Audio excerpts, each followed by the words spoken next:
Good morning. This is the Ashley Corinne broadcasting to you from the hangover of the revolution. Didn't get much sleep last night because I was actually out doing my Concave Earth Food Drive. I don't know if you can read that. Kind of fucked up the Earth part. Earth is concave.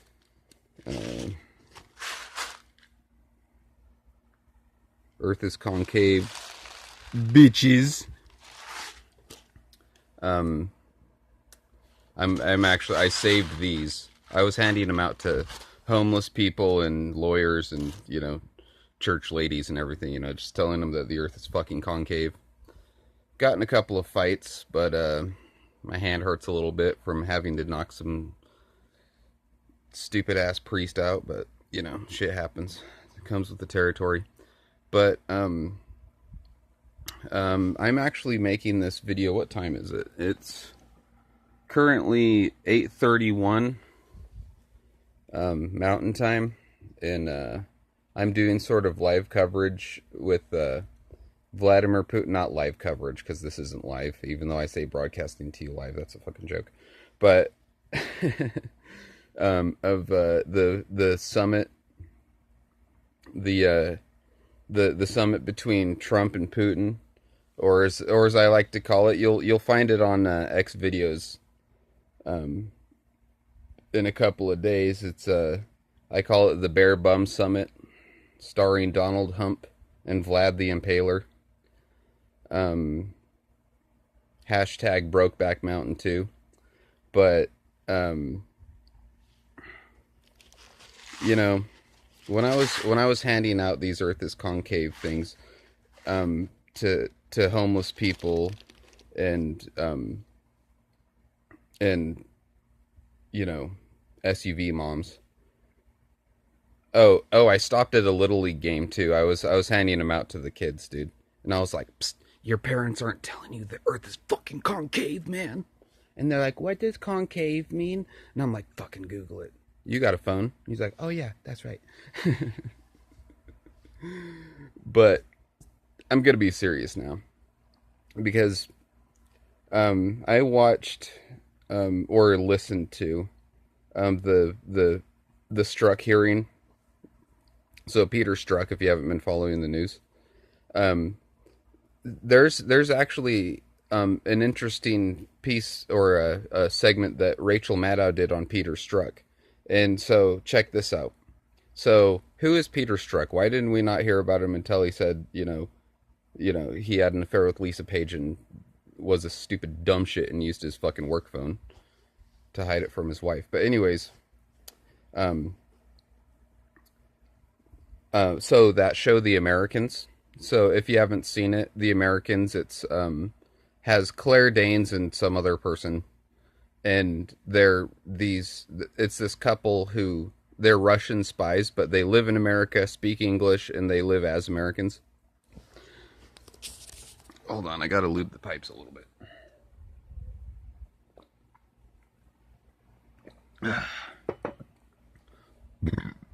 That's not water, it's pure grain alcohol. So The Americans, that show was based on a true story. So just to give you the abbreviated version, and like I said, just uh, Rachel Maddow did a segment. She did a good segment, and they laid out all the stuff. And so there was this couple who were Russians, and they moved to Canada from Russia. They stole the identities of I can't think of the names now, but you can Google it. Of two dead children. So the woman stole the identity of a girl who died in childhood, and the man stole the identity of a boy who died in childhood. And so for that reason, they called, and the FBI was watching them. The FBI codenamed it Operation Ghost Stories, this should be a movie named Operation Ghost Stories. And so this couple, they moved to, like I said, they moved to Canada. They got married. They had a couple of sons.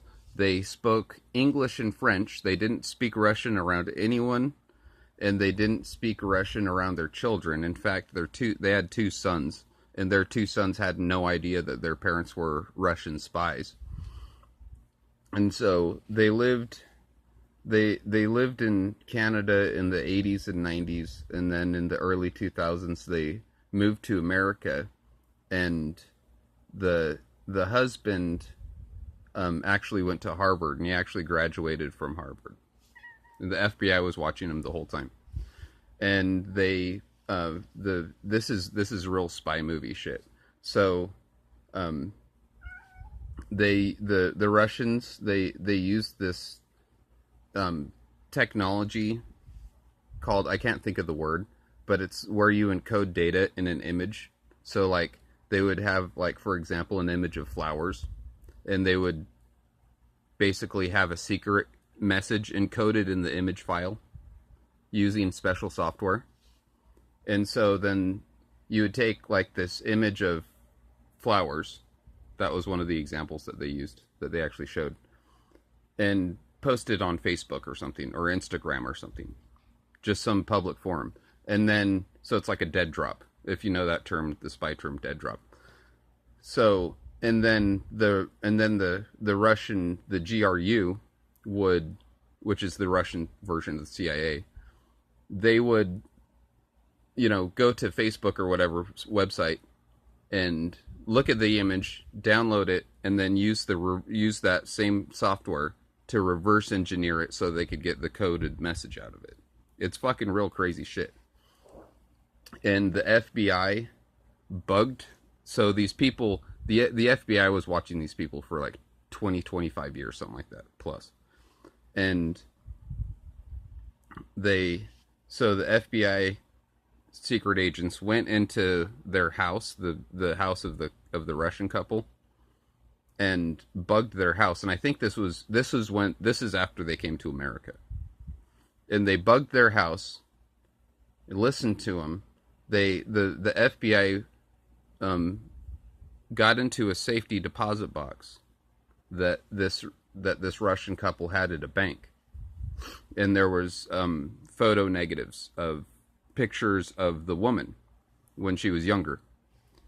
And so on the film, and this is when it gets into the real spy shit, on the film there's like the name of, like, if it was Kodak film, it would have a little thing that says Kodak, or something like that.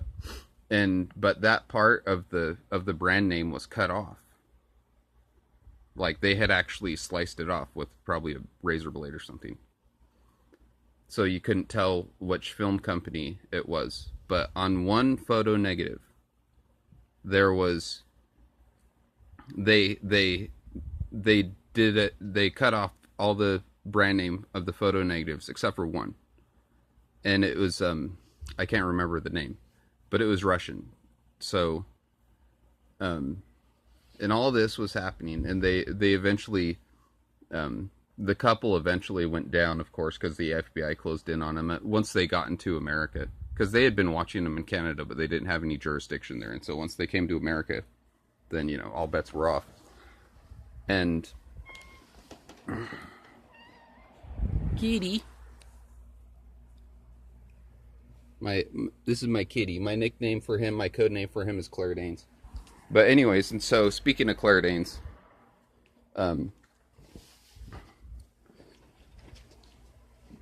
so that whole Operation Ghost Stories happened, and they ended up basing the show, The Americans, on that.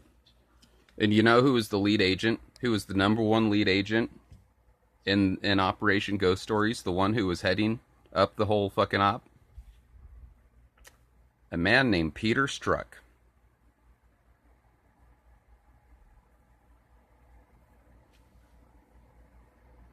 Think about that, dude.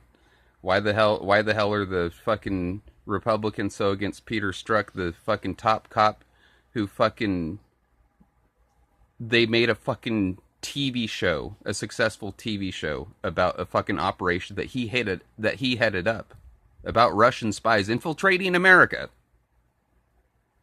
Peter fucking Trzok.